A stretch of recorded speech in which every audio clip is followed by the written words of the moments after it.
Please, it's okay. You're stars. We like you for who you are. Insulated divas whose talent allows you to pig out on the finer things in life because we all need something to aspire to. But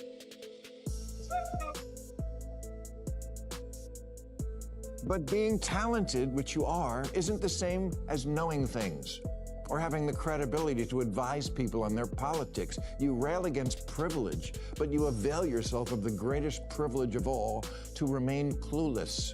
You can't argue with a straight face, or even a gay face. That the Academy in 2026 still overlooks minority achievement, or that Hollywood is biased in favor of all white people, just Australians.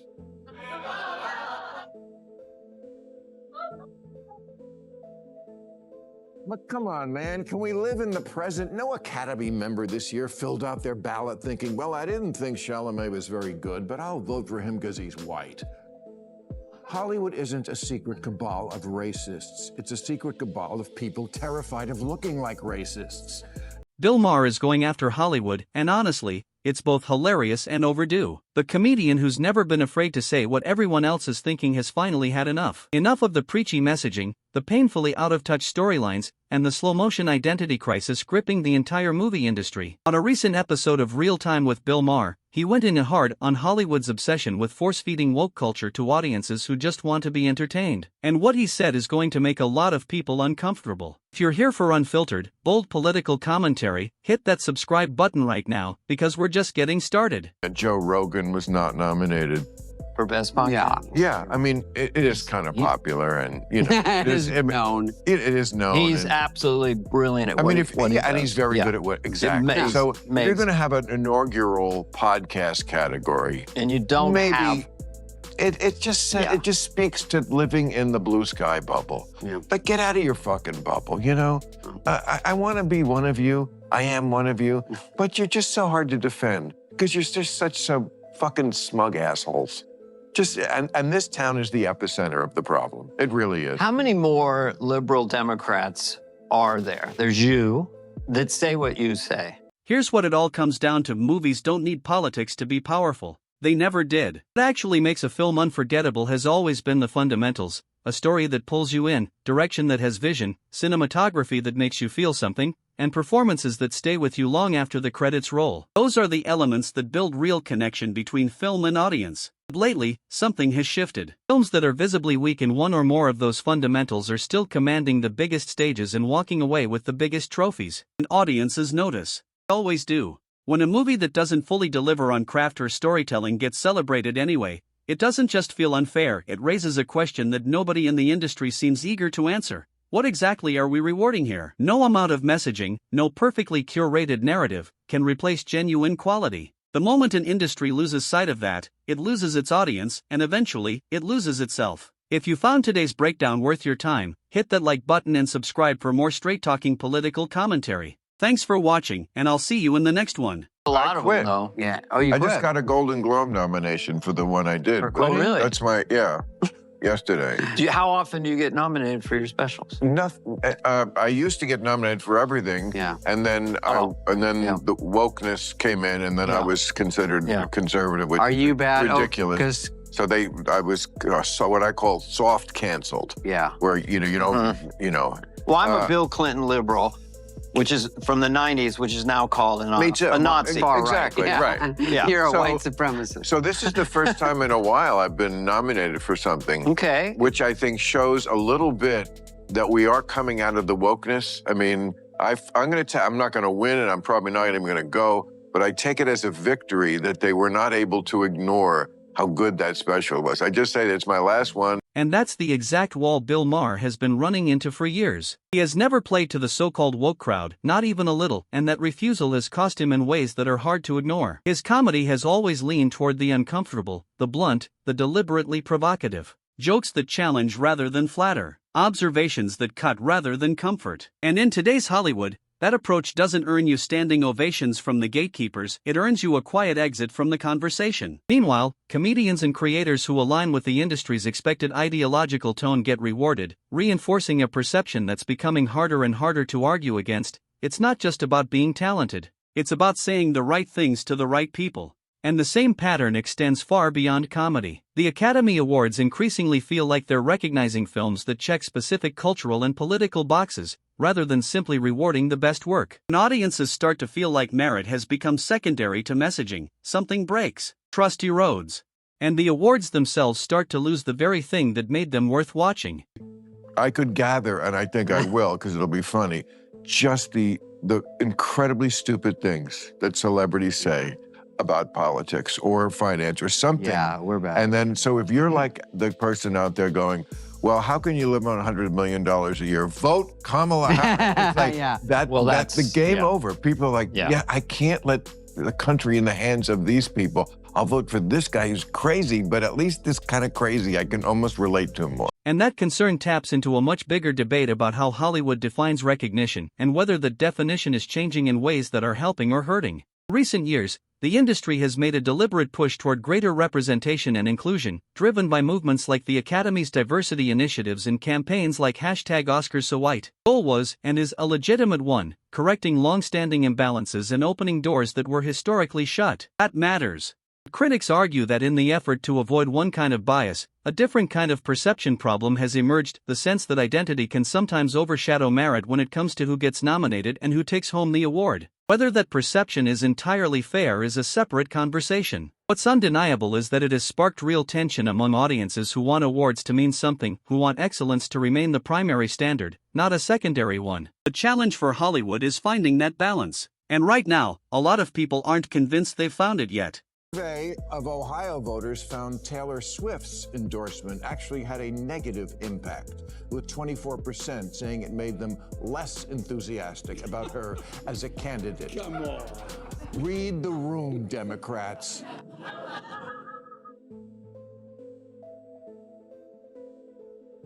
Celebrities aren't helping, and why would they?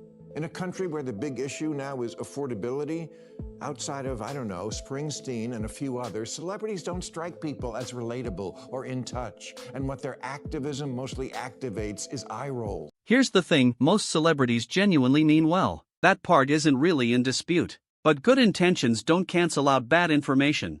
And when it comes to politics, policy, and international affairs, good intentions can only carry you so far. Celebrities are trained to move audiences through charm, charisma, and storytelling, not to navigate the layered complexities of legislation, foreign policy, or systemic social issues.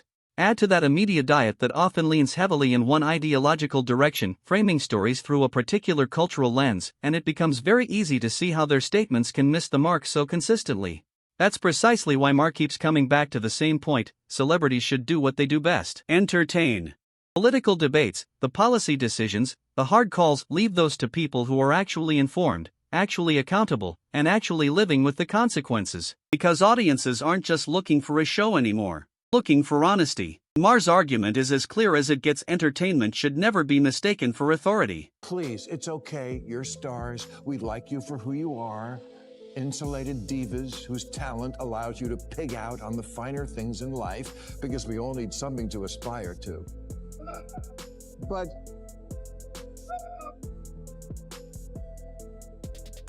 But being talented, which you are, isn't the same as knowing things or having the credibility to advise people on their politics. You rail against privilege, but you avail yourself of the greatest privilege of all, to remain clueless.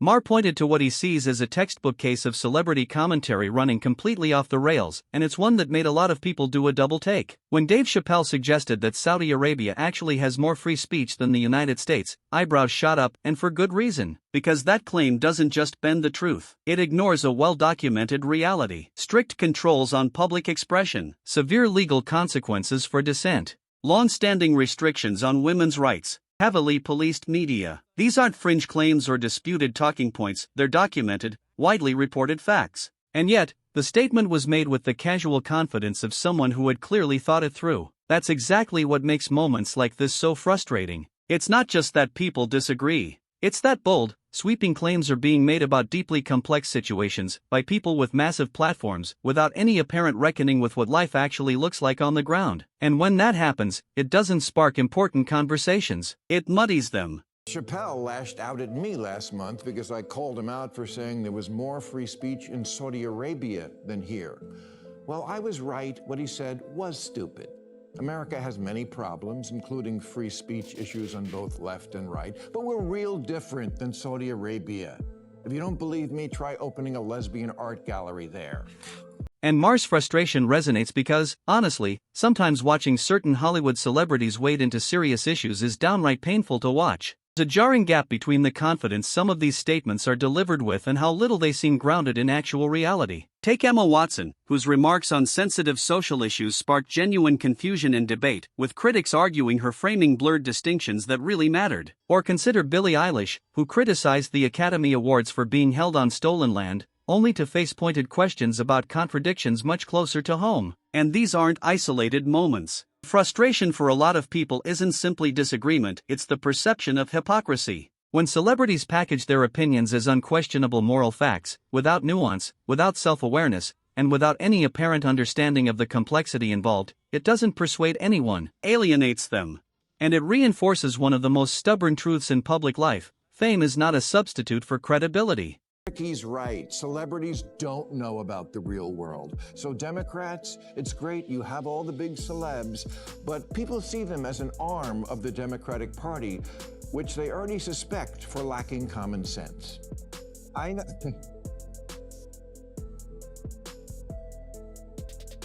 I know the celebrities mean well, and we thank them for having their heart in the right place, but just do you. Do what you do so well. Use your extraordinary talents for the noble cause of bringing relief from the problems that ribbons and pins can't fix.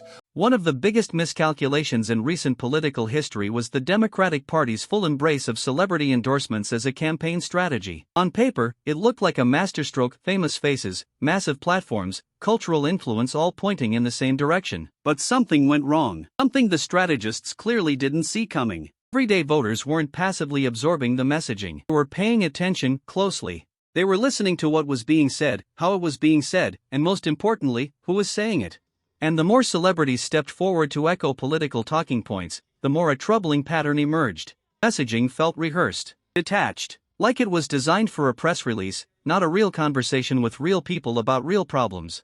Instead of building confidence, those endorsements often had the opposite effect, reinforcing the growing suspicion that the campaign was running on image and star power rather than substance and solutions. In the end, voters looked past the glamour. They chose authenticity over spectacle, and that choice made all the difference. Great face, or even a gay face. That the Academy in 2026 still overlooks minority achievement, or that Hollywood is biased in favor of all white people, just Australians.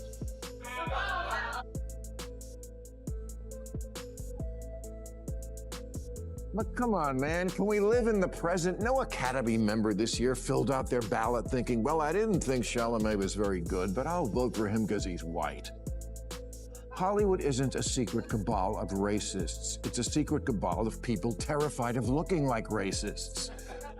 Bill Maher makes a sharp and uncomfortable point about celebrity influence, and it's one that cuts right to the core of the problem. It's not just that some celebrities are misinformed on serious issues. It's that their wealth and fame create a kind of force field around them. They can make bold statements, champion controversial causes, and push political narratives, all without ever facing the real-world consequences that ordinary people would. About that for a second. For the average American, a major mistake has real stakes. Reputation damaged. A career disrupted. Finances shaken. For the celebrity? Life goes on. And that gap between the world they live in and the world most of us navigate every day creates a fundamental disconnect that audiences are increasingly unwilling to ignore. Maher's point lands because it's rooted in something undeniable: credibility requires accountability. And when someone is permanently insulated from consequences, their moral authority starts to hollow out. It doesn't matter how passionate they sound. They're not living with the same risks as the rest of us. Why should their guidance carry any weight? And I'm just tired of, no matter how much progress is made, social justice warriors feeling the need to gaslight us as if none of it had happened. A couple of years ago, the Academy established a very complex rule book that said you couldn't even be considered for Best Picture unless you met certain criteria, like 30% of the crew or 2 department heads had to be from underrepresented groups, and a main storyline had to be as well. Well, there goes my idea about a polka band in a ski town.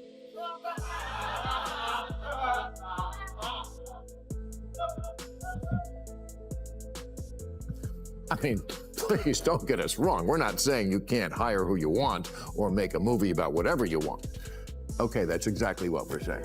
So why does Bill Maher's name almost never come up during awards season? That's the question he's asking, and his answer is going to surprise you. It's not about relevance. It's not about talent. According to Maher, it comes down to one thing: perception. His relentless, unsparing criticism of what he calls the woke crowd has gotten him labeled unfairly, he argues, as a conservative voice. And once that label gets attached to you in Hollywood, it's nearly impossible to shake. The inner circle closes its doors. But here's where things don't quite add up. Maher doesn't fully identify as conservative. He's openly criticized both sides. He's taken shots at Republicans and Democrats alike. Yet somehow, that nuance gets ignored, and he gets filed under the wrong category anyway. It raises a deeper question. Is Hollywood actually capable of rewarding someone who refuses to fit neatly into its preferred narrative? Based on Maher's experience, the answer seems to be no. The result, he argues, is an echo chamber, one where dissenting voices aren't just overlooked, they're systematically excluded. And the industry's credibility pays the price for it. Seriously, by this standard, you couldn't make Titanic today and hope to get nominated, or Braveheart, or Amadeus.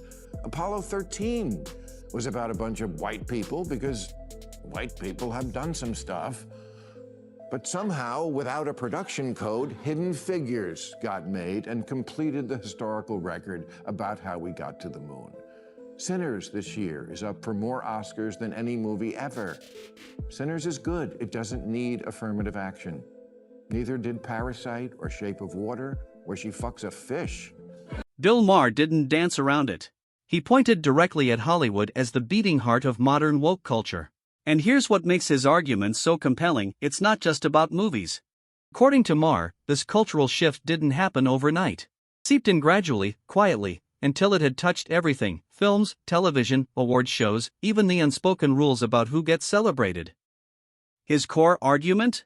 Storytelling has been dethroned. Studios are no longer asking, is this a great film? They're asking, does this send the right message? And that distinction, subtle as it sounds, has fundamentally changed what gets made and what gets rewarded. Here's where it gets really interesting.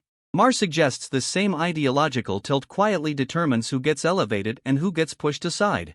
In his view, voices that challenge the dominant narrative, voices like his, find themselves frozen out of prestigious circles, not because of a lack of talent or cultural impact, but because they refuse to play alone. It's a system, he implies, that rewards conformity over creativity. The real question is, how many people inside Hollywood actually know it?